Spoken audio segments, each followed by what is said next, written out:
We are the number one pop music station. DWJE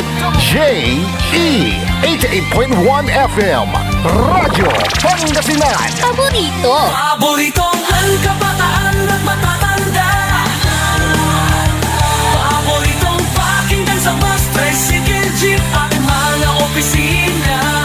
Paborito mo, paborito ko, paborito natin lahat. DWJE 88.1 FM, Radyo Pangasinan. Number one pop music station. Paborito. Paborito. Ang susunod na programa ay rated GP. GP? Ano yun? Garantisadong pampaborito! Ang lahat ng opinyon at pananaw sa susunod na bahagi ng programa ay galing sa host, anchor at panauhin lamang at hindi pananaw ng mga producers at ng pamunuan ng DWJE Radyo Pangasinan at Pangasinan Gulf Waves Network Corporation. Punto por punto sa 88.1. Diretsong balita at opinyon. Walang paligoy-ligoy. Bawat isyo, sinusuri. Bawat punto, pinapakinggan. Totoong usapan, malinaw na pananaw. Bawat punto, may katuwiran kay Atong Remo.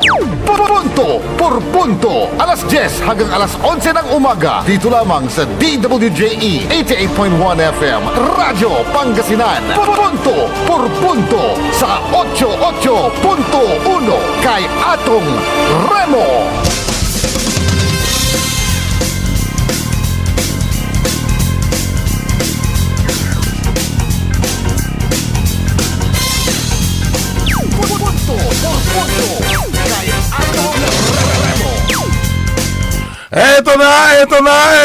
Eto na! Eto na ang pinakakaabangan at kinagigiliwan yung programa. Punto por punto kay Atong Remo.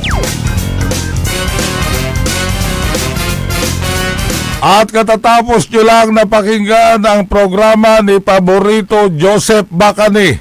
Saray Balitan Matwa.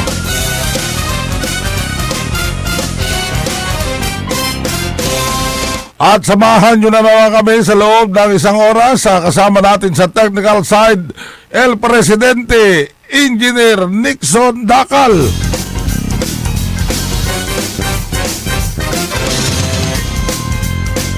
At mamaya, mga bandang alauna, makakasama nyo din dyan yung isang piloto natin, yung kilabot ng kolehyala, si Carl Cayabyab.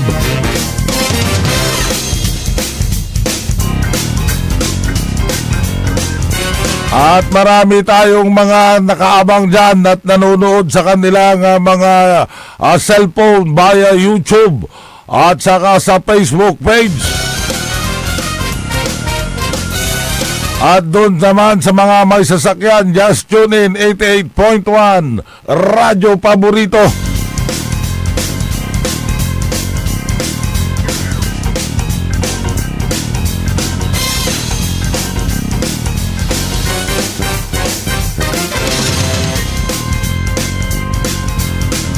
At pag-good vibes muna tayo. Kahit na masyadong matraffic dyan sa parte ng Barangay Tibeng to Tambak. Grabe ho yan, ha. Pag galing ka doon sa dulo niyan, dadaan ka dito sa Tibeng Tambak, sobrang traffic ho dyan. Kaya kung may iwasan pa kayo na ibang kalsada, dumaan na lang kayo dyan sa ibang kalsada na yan kasi aabutin kayo ng mahabang oras. At saka bumper to bumper po ang sitwasyon dyan ngayon sa may Barangay Tibeng at saka dyan sa may Barangay Tambak. Papunta ho tayo dito sa opisina kanina. Inabot ho tayo ng kulang-kulang isang oras. Halos muntik na ho tayong malate sa ating programa.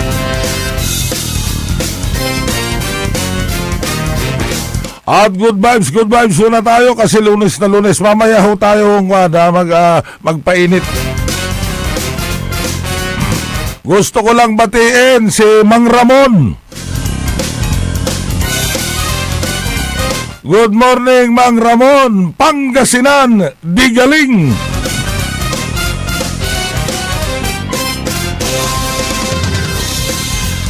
At kagabi, andun ho tayo sa bahay ng ating matalik na kaibigan na dating representante ng Abante, Pangasinan, Ilocano. Dating naging congressman, representative po ito ng Abante, Pangasinan, Ilocano. At ngayon ay i-revive na naman ho natin ang partido na yan kasi yung mga partido na hinalal natin gaya ng Tingog, gaya ng Solid North, hindi naman ho natin mahagilap. Ni wala man lang tayong naririnig na tulong na nanggaling dyan sa mga partido na yan.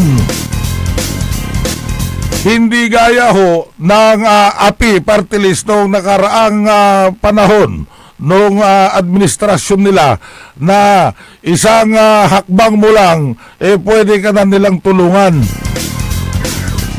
Kaya tangkilikin ho natin yung sarili nating partido, yang API, Abante, Pangasinan, Ilocano. At dalawa lang naman yung nandito sa Pangasinan na marunong tumulong yung isa naman dyan, yung kay Abono. O dahil malapit naman malapit na yung eleksyon, yan ho ang tangkilikin natin, ang API party list. Yan ho, magbabalik ho ang ating kaibigan dyan na si Mike Morden.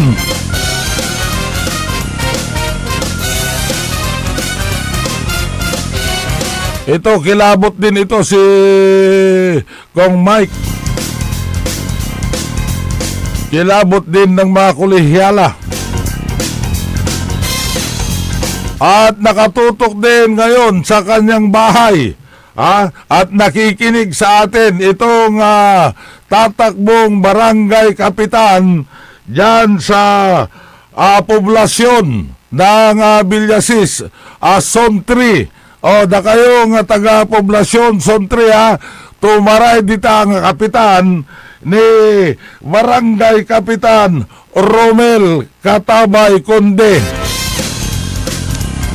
Pare Romel, agka masyadon man salita Pangasinan ditan, wala ka Villasis, dapat Ilocano nga puro ti panagsaritam dita. Isukad na kayo nga adata poblasyon Sontri, hanyo nga liplipatan dahil tatumaray nga barangay kapitan nyo ni pare Romel Conde. May sapay nga in-endorso iti programang Punto por punto kay atong Remo. no matultuloy dayta eleksyon iti barangay ken SK eleksyon ta ampay mo't garud nga nalawag, hindi pa malinaw kung ano talaga ang status ng COMELEC dahil sinasabi nila na 80% ng mga nasa Kongreso ay not in favor or postponing the barangay SK election. Pero kung sakasakaling matuloy yan, dahil ang sinasabi naman ni COMELEC Chairman Garcia, handang-handa na rin ang Commission on Election sa election na yan. Yung election na gaganapin sa November 2. No, kasparigan matuloy dayta, da kayo met nga tagadta barangay Karamutan, Villasis. Hanyo nga liplipatan dayta nagubing ken guwapo. Nga ni Joshua Kasupanan, dayta met iti maysa nga tumaray dita barangay Karamutan dita Villasis. Iti hamon ni Joshua idirabi ipaputod na tibuto na nuhan nga seryoso nga tumaray nga barangay kapitan dita barangay iti Karamutan, Villasis. Dahita ti hamon na idirabi ipaputod na itibuto na nuhaan nga seryoso nga tumaray.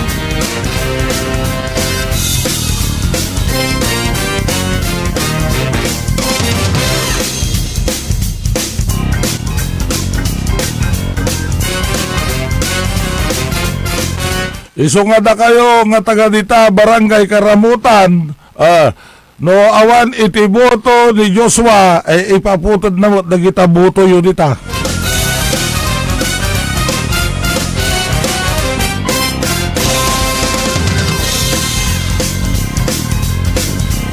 Nakatutok din sa atin nga agdangdangag yung mga Rolex boys dyan sa bayan ng Villasis.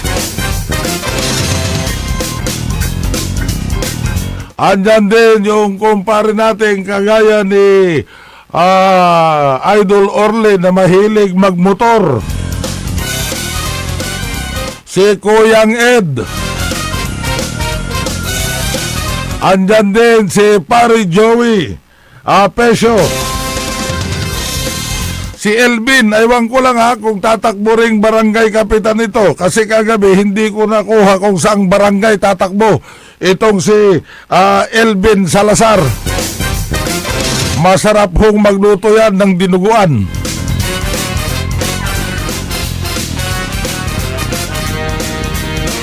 At syempre, pag natuloy-tuloy ang eleksyon sa 2028, sigurado na ho tayo na tatakbuhong Vice Governor itong si former Pangasinan Governor Amado Pogi Espino III. Abangan nyo yan abangan nyo, pero natatakot na ata dahil walang gustong lumaban kay dating Governor Pogi Espino sa pagka-Vice Governor. Siyempre, pag andyan si Gov Pogi, andyan din yung body niya. Trusted na tao nito. Kaya pag yung natuloy yan at nanalo si Vice Governor Pogi Espino, ang lapitan nyo lang dyan sa Sangguniang Panlalawigan ay si Roger Gonzales. Good morning ka Roger.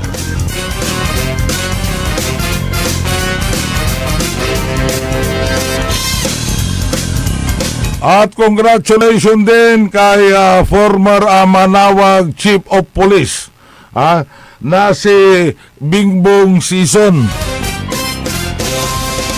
Nakakwentuhan natin ho sila kagabi dahil andun lahat, dahil nagpatawag itong si former API Congressman Mike Morden sa kanyang bahay. So napakarami ho namin kagabi doon. Ito pong dating hepe ng Manawag na si Bingbong Sison ay nadawit ho doon sa Magnificent 11 na sinibak ng kapulisan sa Camp Crame pahinggil dyan sa larong STL na wala naman ho silang kaalam-alam dahil itong namumuno na mataas na opisyal, ginulo niya ang laro at legit na larong small town lottery sa lalawigan ng Pangasinan. Ang nakakapagtaka lang, sinibak yung 11 na kapulisan ng Pangasinan pero hindi man lang niya inagapan, hindi man lang niya inalalayan, hindi man lang niya ipinaglaban, ni wala man lang hay ni ho na komentaryo o dapat sana ang ginawa niya, pinatawag niya yung mga 11 na pulis, tapos pasensya na kayo dahil nadawit kayo sa problema namin. So ito na lang muna, tanggapin nyo na lang muna yung kunting pabuya para habang nililitis kung ano man yung irereklamo sa inyo, kahit papaano, meron naman kayong panggastos. Awan matintad na. Taiti kayat na laeng, kukak, kaslangat tukak, kukak dayta, kukak daytoy, kukak amin.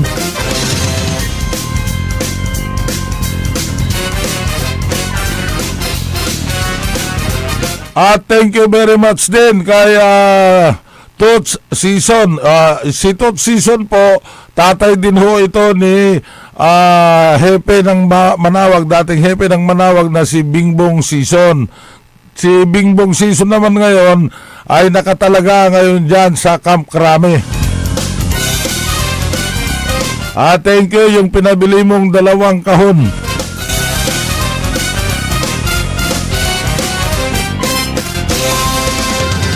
At syempre, andun din na kasama natin si Apo Jan Bascos.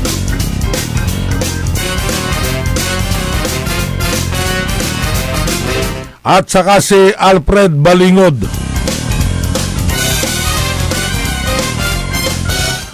Makalimutan ko pa si Uncle Sam. Uncle Sam, yung balato namin. At syempre, yung kaibigan din natin na nanonood at nakikinig ngayon, si paring Alex Raposas.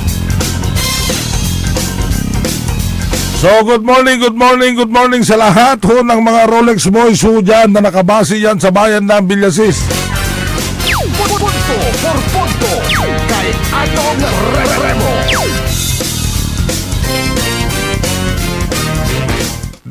Noong Lunes, di ba nagpa-trivia tayo na may nakasagot na taga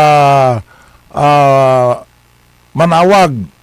At nasagot niya yung trivia natin, yung tanong natin, na ang tanong natin ay ano ang kapatid ng sinungaling? At mamaya, hanapin lang ho namin yung ipapatrivia na naman natin. At yung nanalo na taga Manawag ay pinigyan na ho natin ng GCash para meron naman siyang kahit na papaano may panggastos siya o pambili niya ng 2x2. Malamig ang panahon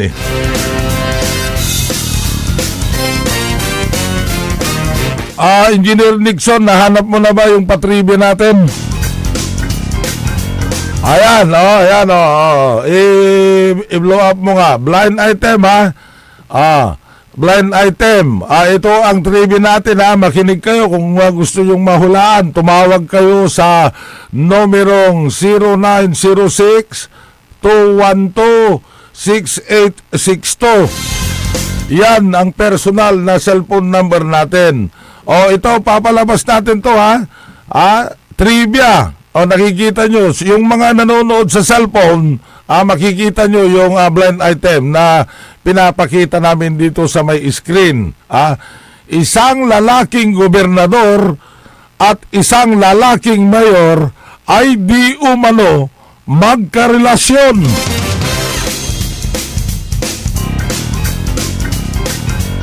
Yan ang patribya natin. I-blow up mo at tanggalin mo muna ako dyan. Yung kwan lang muna, yan.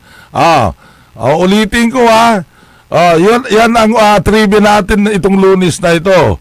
Kung sino ang makakahula niyan, tumawag kayo. Kung may naiisip kayo na kung sino itong isang lalaking gobernador at isang lalaking mayor ay di umano magkarelasyon.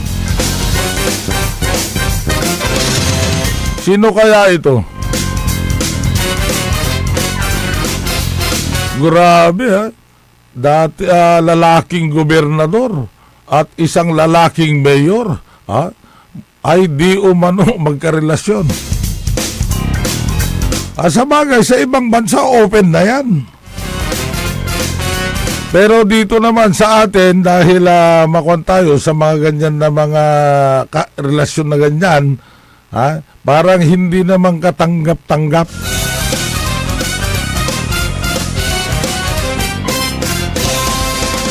Kung sino ang makakahula dyan sa trivia natin itong Lunes na ito.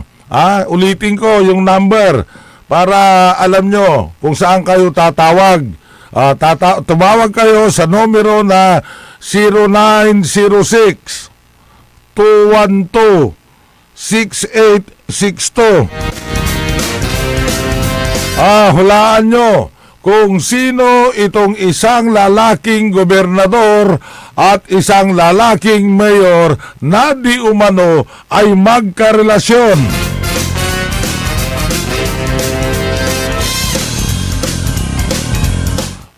Kung nakikinig ka, Chopelo Quiros, yun ho yung nanalo nung Biyernes sa ating patribya. Tumawag ka sa station para ma-confirm natin kung natanggap mo na yung pinadala kong GCash sa'yo.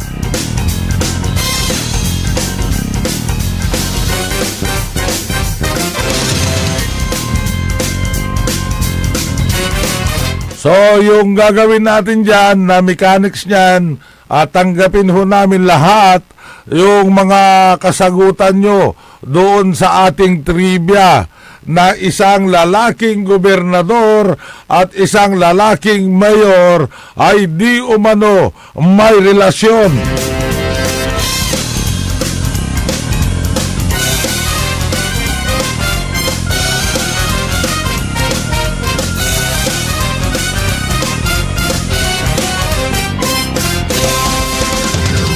At ang isa pa na pupuntuhan ho natin, yung inilabas ng political leak na isang AI. Himay-himayin ho natin lahat at pupuntuhan natin bawat nilabas ng political leak na yan na isang AI video. Okay na ba tayo, Engineer Nixon, yung ginawa natin?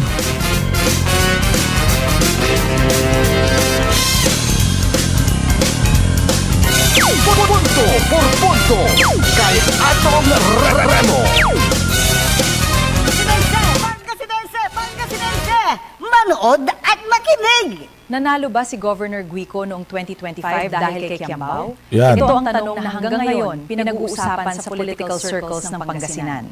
Pero bago tayo maniwala sa isang political narrative, tingnan muna natin ang mga numero. Sa 2025 gubernatorial race, nakakuha si Ramon Mon Guico III ng 881,307 votes. I-post mo muna Habang dyan. si former Governor Amado Espino III ay I-post mo.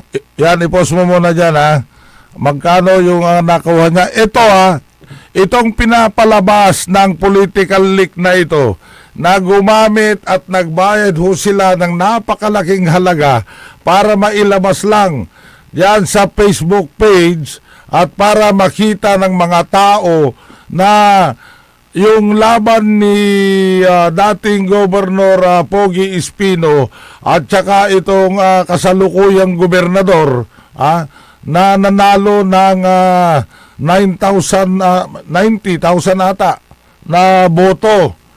Ngayon, ang pinapalabas ho nila dito ay patungkol ho dyan sa 2022 na eleksyon. 2025 eleksyon yan. Dahil naghumpisa ho itong si Governor ngayon noong 2022. At sinasabi niya dyan sa ginawa nila na AI video na hindi daw nakatulong at walang naiambag si former Bayangbang Mayor Cesar Kiambao sa kanyang pagkagobernador. Ituloy natin. kuha ng 784,470 votes. Ibig sabihin, 96,837 votes ang naging lamang ni Guico. May mga nagsasabi na malaking factor umano ang mga political alliances at makinarya sa naging resulta. Pero ang tanong, gaano kalaki talaga ang naging ambag ng Kiambao factor? Dahil kung sasabihin nating dahil kay Kiambao kaya nanalo si Guico, may isang malaking tanong. Bakit natalo si Guico sa buong 3rd District? Sa 2025 Yan, i-post mo yan, i-post mo yan, i-post mo. nakakuha si Guico ng 156 I-post mo yan, engineer. Bakit daw natalo itong si Governor Guico dyan sa 3rd District? Particular na dyan sa bayan ng Bayangbang na kung saan ay baluarte ni former Bayangbang Mayor Cesar Kiambao. Magbabalik ho tayo makaraan ng ilang patalastas. Ang puta-putang Iran Balita. Ang kapatid ng sinungaling ay magnanakaw. Ang puta-putang Iran Sunata. Hawak mo ang beat. Son, ang puta-putang Iran Impormasyon. Aya, so #1 pop music station. DWJE 88.1 FM. Radyo Pangasinan.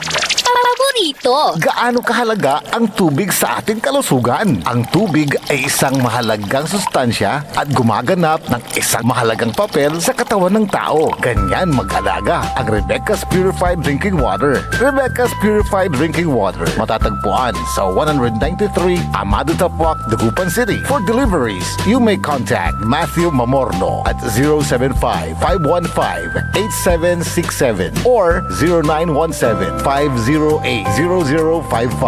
Rebecca's Purified Drinking Water. Mare! Kabigla ka naman, Mare, ah! Grabe, gimagana ka ah. Mare, di mo sinabi na uwi ka pala ng San Carlos. Ay, oo. Namiss ko na kasi dito ang pamilya ko. Ito na palang San Carlos ngayon. Grabe, Mare. Ang laki na ng pinagbago. Siyempre naman, Mare, alam mo ba na dito sa syudad natin, malaki na talagang pagbabago. Mula sa mga infrastruktura, nandiyan na mga konkretong daan at mga bagong pasilidad. Wow! Meron din tayong trending na ayos, kalusugan karavan na nagbibigay ng libreng serbisyong medikal. Palit-palitan, ah! Saka, nandiyan din ang mga programang pang-agrikultura para sa ating mga magsasaka. Ay, wow! At higit sa lahat, Maria, ang pagpapanatili ng peace and order ng ating syudad. Perfect! Di lang yan, binibigyan din ng halaga ang kapakanan ng lahat ng tao at pantay na karapatan sa mga serbisyo ng gobyerno. Grabe, Mare! Ang bongga na talaga ng San Carlos. Parang ayoko na bumalik sa ibang bansa. Oo, Mari. Kung ako sa'yo, dito ka na lang sa San Carlos. Dahil sa San Carlos, tunay na subok na ang serbisyong ayos. Mayor Julia Ayo Resuello po, kasama si Vice Mayor Jose Resbox Resuello at ang Sangguniang Panglungsod ay nandito upang umagapay at magserbisyo sa ating minamahal na syudad. San Carlos, maunlad, ligtas at maayos. Naghahanap ka ba ng masarap, sulit at tunay na Chinese food? Tikman ang kanilang masasarap na noodles, steaming dumplings, fried rice at iba pang paborito ninyong Chinese dishes na siguradong magpapabalik-balik sa inyo. Sa bawat subo, maasahan ang kalidad, sarap at pagmamahal sa pagluluto na para bang nasa puso ka ng Chinatown. Pang pamilya, pang barkada o pang solo food trip, siguradong busog at masaya ka sa Angkong Noodle House. Angkong Noodle House. Sarap na abot kamay. Lasang tunay na Chinese food. Ano pang iniintay mo? Tara na, kain na sa Angkong Noodle House. Angkong Noodle House is located at the ground floor of Metro Plaza, A.B. Fernandez Avenue, Dagupan City. Also visit their branches, Bayambang, Rosales, Ordaneta, Binalonan, San Carlos City, at ang kanilang bagong bukas na sa Robinsons, Calasiao.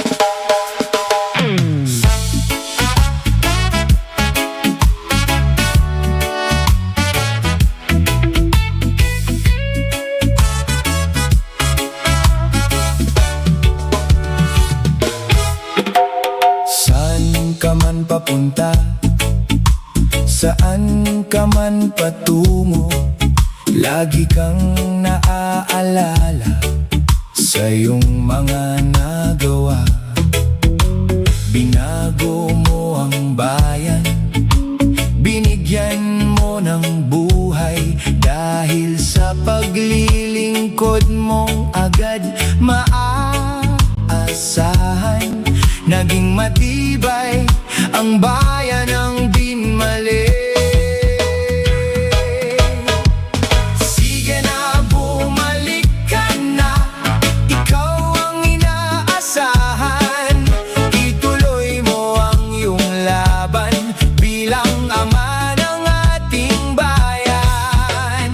Sige na, bumalik ka na, balikan mo ang Binmali. Muli mong iparamdam sa amin ang serbisyong agad maasahan. Ginising mo ang bayan, pinaunlad mo ang Binmali. Binigyan mo ng lakas at sigla na tunay na makulay ang iyong mga ginaway. Isang patunay na ang mahal mong bayan ay kaya mong ibangon sa isang serbisyong agad maaasahan. Sige na, bumalik ka na, ikaw ang inaasahan. Ituloy mo ang iyong laban bilang ama ng ating bayan. Sige na, bumalik ka na, balikan mo ang Binmali. Muli mong iparamdam sa amin ang serbisyong agad maasahan.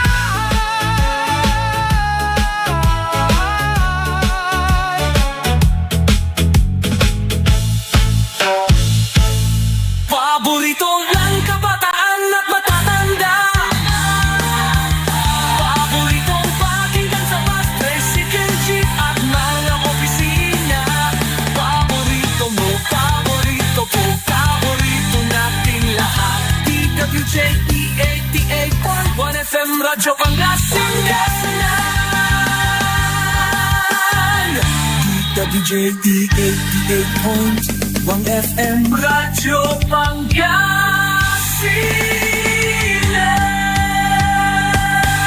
Paborito. Punto por punto sa 88.1. Diretsong balita at opinyon. Walang paligoy-ligoy. Bawat isyo, sinusuri. Bawat punto, pinapakinggan. Totoong usapan, malinaw na pananaw.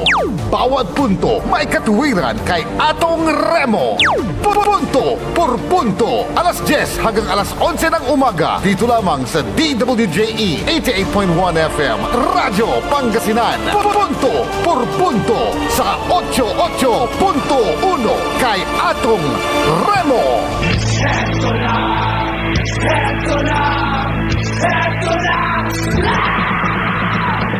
Punto por punto kay Atong Remo. At magbabalik ho tayo sa ating programang Punto por punto kay Atong Remo. meron pa tayong nalalabing 23 minuto. At paging Barangay Kapitan ng Ambunaw, Barangay Kapitan Bauson, wala raratay ibabagadaad Facebook, lalo na may amiga tayo, dating writer ng Inquirer, itong si Madam Yoli Sotelo. Bakit parang hindi naman ata nabibigyan ng magandang hustisya, sabi niya sa kanyang Facebook page. Parang pinipili lang ang mga nabibigyan. So, paging Kapitan Armando Bauson, magkakaibigan naman tayo, pakipuntahan mo nga itong si Madam Yoli Sotelo dyan sa kanyang residente. at bigyan mo ng isang sako na lang ang ibigay mo sa kanya at siya na lang ang mamigay at magpamudmod ng ayuda na binibigay mo dyan sa Barangay Ambunaw. Ulitin ko Barangay Kapitan Armando Bauson, Barangay Kapitan ng Ambunaw, Calasiao. Pakihanap mo si Madam Yoli Sotelo at itanong mo kung ano yung problema pa na hindi ninyo nabigyan ng mga ayuda nung nagbigay kayo ng ayuda dyan sa Barangay Ambunaw. Dahil ang pagkakaalam ko at ang sinasabi niya, namudmod kayo at namigay kayo ng ayuda pero apili. Yung mga talagang nasalanta ng baha, nasalanta ng bagyo, yun ang hindi nyo nabigyan. So pakiusap Barangay Kapitan ng Ambunaw Armando Bauson, asikaso nyo yung reklamo naman ni Madam Yoli Sotelo dyan sa Barangay Ambunaw. Iparehas yun agaylay karakalmet so abiktima to tay delap tan atay dimmalan niya bagyo. Tuloy natin. Ituloy natin kung walang ambag daw itong si former Bayangbang Mayor sa pagkapanalo ng gobernador ngayon, yung kasalukuyang gobernador na akala mo siya lang ang naghirap, siya lang ang nagsakripisyo para makamit niya ang kanyang pwesto ngayon. Ituloy mo, Engineer Nixon. 1,092 na boto. Si Espino, 207,569 votes. Ibig sabihin, lamang si Espino ng 61,377 votes. At hindi lang yan. Sa Bayambang, nakakuha si Guico ng 24,916 na boto, habang si Espino ay may 40,400. Ipos mo dyan, ipos mo. Base sa opisyal. Ayan, 40,000 40,000 sa Bayangbang yan. Ayan ang hinihimutok ng kanyang butsi kung bakit natalo siya sa Bayangbang. Kalyado pa naman niya noong araw itong si former Bayangbang Mayor Dr. Cesar Kiambao na sinasabi niya doon sa binayaran niya na AI video na napag-alaman natin na malaking halaga ang ibinayad niya dyan sa AI video na yan. Ngayon, sinasabi naman ng video na yan na nakakuha lang daw si Gico ng 24,816 noong nakaraang eleksyon laban kay dating gobernador na Pogi Espino na nakakuha naman ng 40,431. Yan ho yung ipinoputok ng kanyang butsi kung bakit natalo siya ng ganong kalaking lamang. Mantakin mo naman ang nakuha ni dating Governor Pogi Espino, 40,000, 40,431 kontra yung nanalo ngayon na gobernador na ang nakuha lang niya 24,916. Pero ang isinisisi niya ay itong si Dr. Cesar Kiambao na kung talagang siya daw ang may ambag at may tulong sa kanyang pagkapanalo bilang gobernador, bakit daw siya natalo sa mismong baluarte ni Mr. Kiambao? Ito ang totoo niyan na kwento. Yung mga tao mo at saka yung mga Doberman mo, yung mga ginamit mo na mga tao, yung ipinamudmod mo ng pera, hindi hinawakan, hindi mo ipinagkatiwala sa kaibigan mo na dati mong kaibigan na siya ring nagpanalo sa iyo bilang gobernador noong 2022. Ang pinapalabas mo ngayon ay yung taong 2025. Saan mo ibinigay? Nung nagpamudmud ka ng pera dyan sa Bayangbang, kanino mo ibinigay? ipinagkatiwala mo yung pera mo na yan kay board member Sheila Marie Baniked. O yan. Siya ang pinag-operate mo sa buong Tercero Distrito. O ano ang ginawa nila? Silang mag-asawa. Si former 3rd District Board Member na si Baniked, yung anak ni former Board Member Angel Baniked. Ito ang pinagkatiwala mo sa kanila, yung pera na ipapawudmod sa buong Tercero Distrito. Ngayon na natalo ka, ang isinisisi mo ay itong si Mr. Kiambao.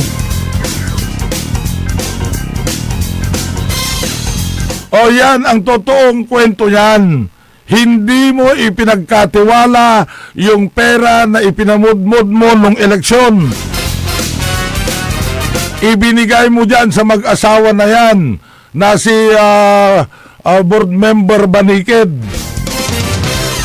Na ang balita natin ngayon, siya na yung personal na kontraktor mo dyan sa Kapitolyo.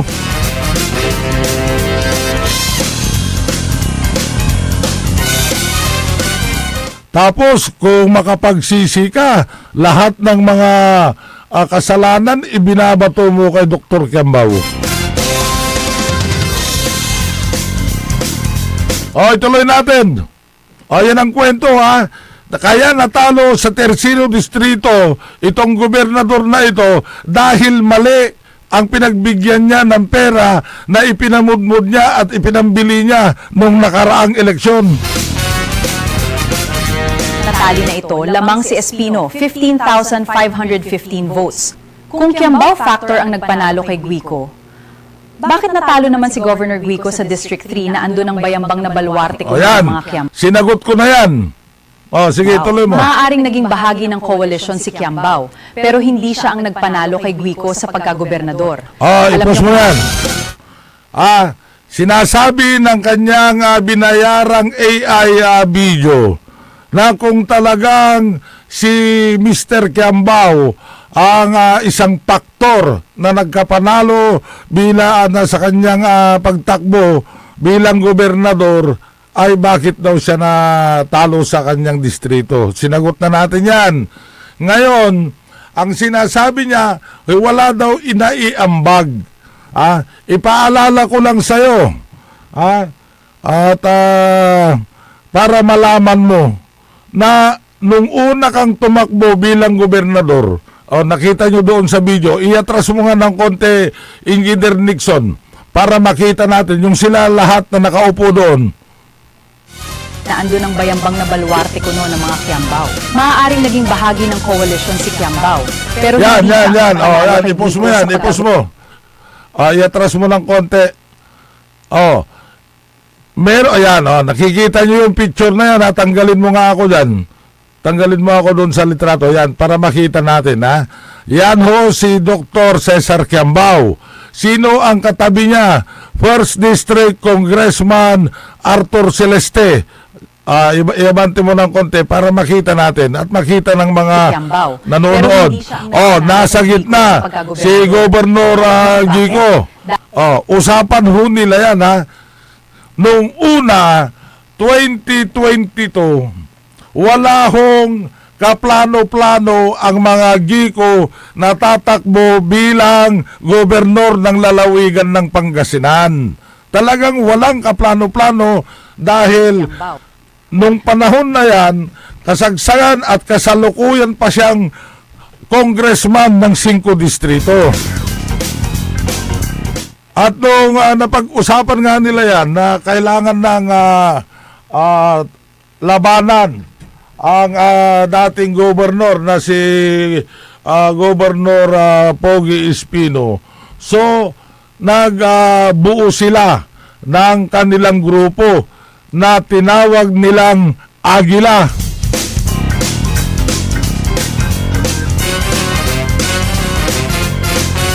Ang ibig sabihin ng Agila ay alyansang Guico Lambino.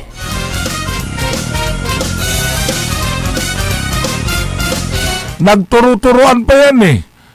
Nung meeting nila yan, andun sila lahat. Andun si Dr. Cesar Kiambao. Nung magkakasama pa sila, andyan si Arthur Celeste, andyan si yung mag-ama na Gico, andun din si Attorney Raul Lambino, na tatay naman ni Vice Governor Mark Lambino. O yan, pinag-uusapan nila kung paano nila lalabanan yung last termer na si Governor Pogi Espino.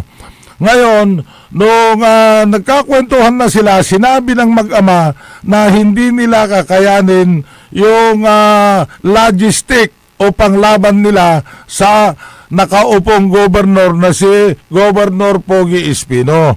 So, ang sabi naman ni Mr. Kiambao, baka magkano ba ang kakailanganin? Sabi niya, nagbuo sila kung ilan ang target na panglaban nila para kay former Governor Pogi Espino. So, nagsalita ngayon itong si First District Congressman Arthur Celeste. Ang pwede ko lang sigurong maiambag dyan mga 20 million lang. Ngayon, nagsalita naman yung tatay naman ni Vice Governor Mark Lambino na si Attorney Raul Lambino, at sinabi niya at nangako rin na magbibigay siya ng 50 million.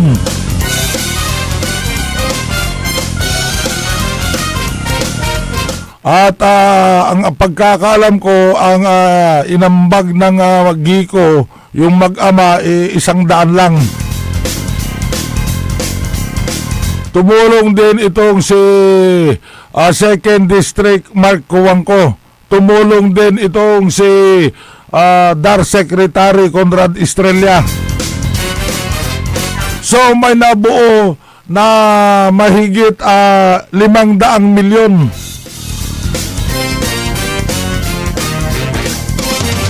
So ang sinabi ni Dr. Cesar Kiambao, o sige, kung ano yung kulang, sasagutin ko na lang yung kulang.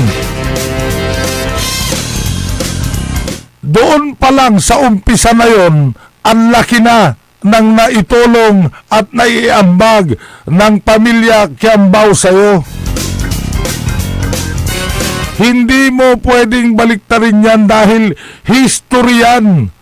Hindi mo pwedeng sabihin na walang naitulong ang pamilya Kiambao sa pagkapanalo mo.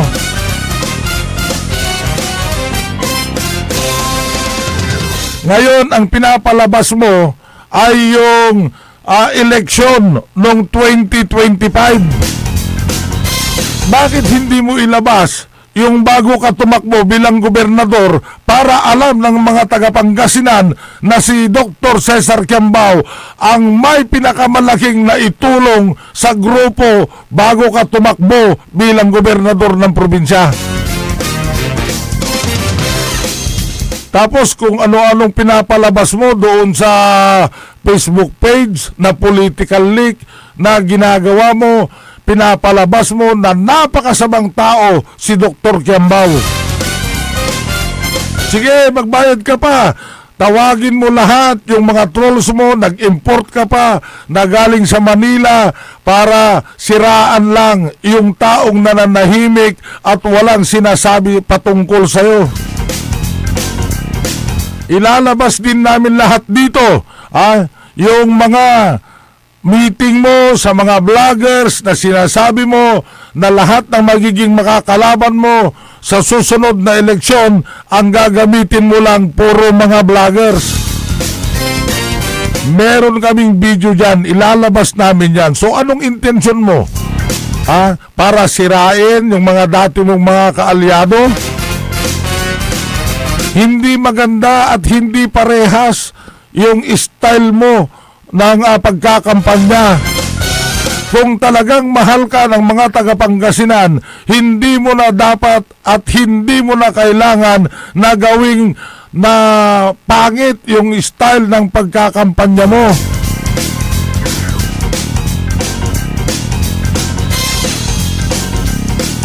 Ituloy natin. Pero hindi siya ang nagpanalo kay Guico sa pagkagobernador. Alam niyo kung bakit? Dahil dito. Yung aking mga kalaban sa politika, sinasabi nila, kung hindi dahil sa pamilya namin, hindi ka nanalong gobernador. Yun mo sa kalampayan. Walang utang na loob, walang utang na loob. Ano, napakasakit yun. Di ba? Bakit ako magkakabutang ng loob sa isang tao, sa isang pamilya? Iisa lang bang pumunto sa atin? Kaya nga po. Yun po. Majority of our provinces voted for more. Yes,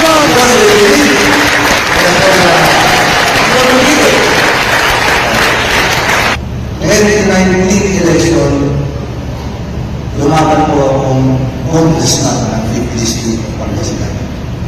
Hindi po ako kilala. Ipos mo yan, ipos mo yan.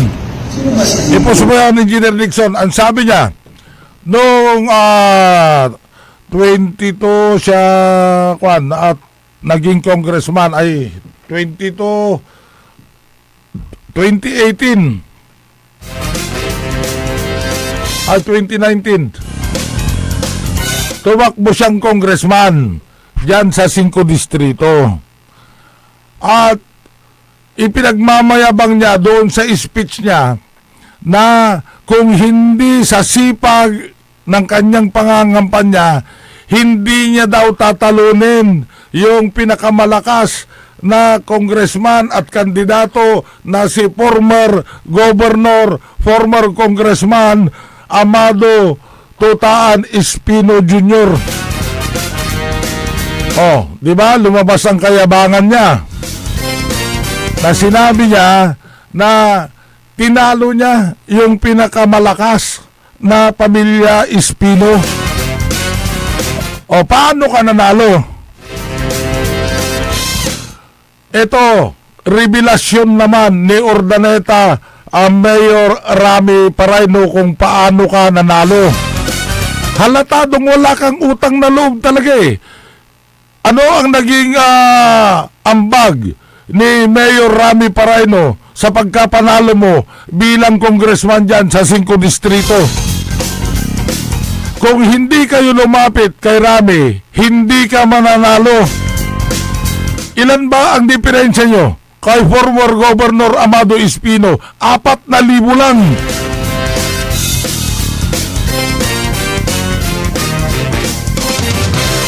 Andun ako, saksi ako nung nagpamudmud ka ng pera at bumili ka ng boto dyan sa siyudad ng Urdaneta na ang ginamit mo ay yung bahay mismo ni Mayor Rami Paraino.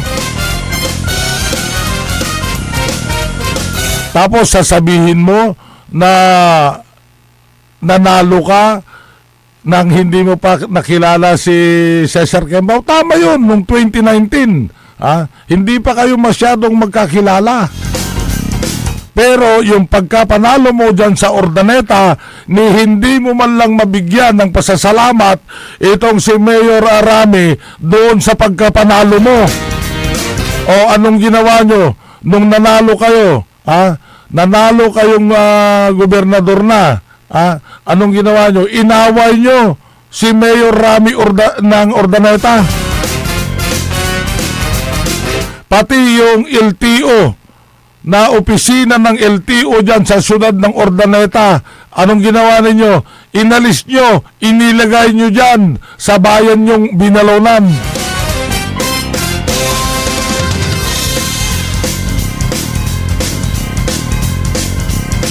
Anong ginawa niya? Anong ginawa ni Mayor Rami nung nagkaroon na kayo ng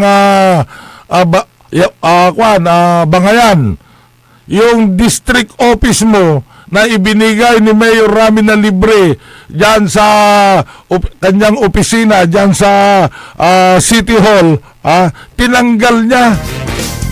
Pinatanggal ni Mayor Rami Paraino yung ginawa mo ay yung binigay niyang libreng district office mo sana. Ganyan ang mga pag-uugali ninyo. Marunong lang kayo sa umpisa, pero pag nakuha nyo na yung gusto nyo, iiwanan nyo na yung mga taong tumulong sa inyo. Tapos sasabihin mo, wala kang utang na loob. Talagang wala kang utang na loob.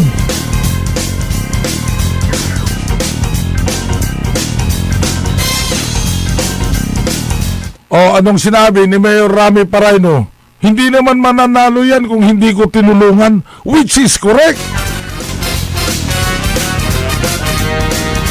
Tapos, noong last election, pinatakbo mo yung asawa mo, nilabanan nyo si Mayor Rami Paraino ng Urdaneta City. Oh, anong nangyari? Kolelat, iisang preskinto lang, iisang barangay lang ang pinanalunan ng asawa mo. Ipagpapatuloy ho natin yan bukas. Didiskasin ho natin lahat yan. Bibigyan din natin ng Punto por punto kay Atong Remo. At wala na tayong sapat na oras at maraming salamat ho sa lahat ng mga nakinig. Salamat sa lahat ng mga nanood. At muli hanggang bukas, nakasama nyo sa Impapawid ang El Presidente Nixon Dacal.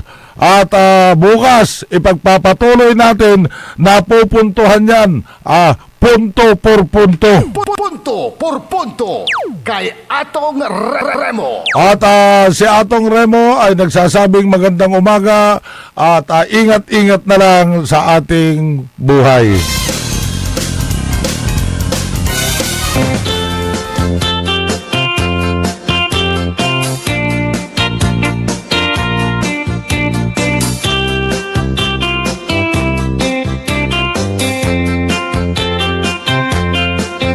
Ang lahat ng opinyon at pananaw sa susunod na bahagi ng programa ay galing sa host anchor at panauhin lamang at hindi pananaw ng mga producers at ng pamunuan ng DWJE Radio Pangasinan at Pangasinan Gulf Waves Network Corporation. Ang puta-putang Irem Balita. Ang kapatid ng sinungaling ay magnanakaw. Ang puta-putang Irem Sunata. Dami yung... Hawak mo ang beat. Son, ang puta-putang Irem Impormasyon. Aya, so #1 pop music station.